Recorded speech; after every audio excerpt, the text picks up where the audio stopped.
விவாகரத்து வழக்கு நிலுவையில் உள்ள நிலையில் குழந்தைக்காக கணவன் மனைவியிடையே யுத்தம் வெடித்துள்ளது. சென்னை அண்ணா நகரைச் சேர்ந்தவர் ஐடி நிறுவன உரிமையாளரும் மல்டி பில்லியனருமான பிரசன்னா சங்கரநாராயணன்.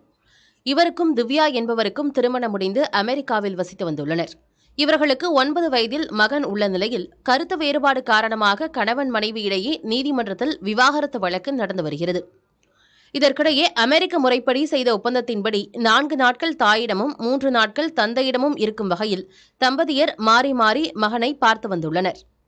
இந்நிலையில் சொத்துக்களை பிரிப்பது தொடர்பாக மூவரும் சென்னை வந்தபோது பிரசன்னாவின் நண்பரான கோகுல் என்பவர் திவ்யாவிடம் வலுக்கட்டாயமாக மகனை அழைத்து சென்றதாக கூறப்படுகிறது. இதுகுறித்து திருமங்கலம் காவல் நிலையத்தில் திவ்யா புகார் கொடுத்துள்ளார். இதையடுத்து கோகுலை காவல் நிலையம் அழைத்து வந்து காவல்துறையினர் விசாரித்துள்ளனர்.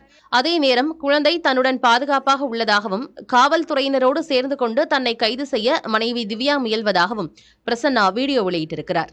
மேலும் திருமங்கலம் காவல் உதவி ஆணையர் மற்றும் உதவி ஆய்வாளர் 25 லட்சம் ரூபாய் கேட்டு மிரட்டியதாக எக்ஸ் வலைதள பக்கத்தில் தமிழக முதல்வர், பிரதமர் உள்ளிட்டோரை டாக் செய்து புகார் தெரிவித்துள்ளார். இதனால் யார் பக்கம் உண்மை உள்ளது என்பது குறித்து அண்ணாநகர் துணை ஆணையர் தலைமையில் விசாரணை நடத்தப்பட்டு வருகிறது.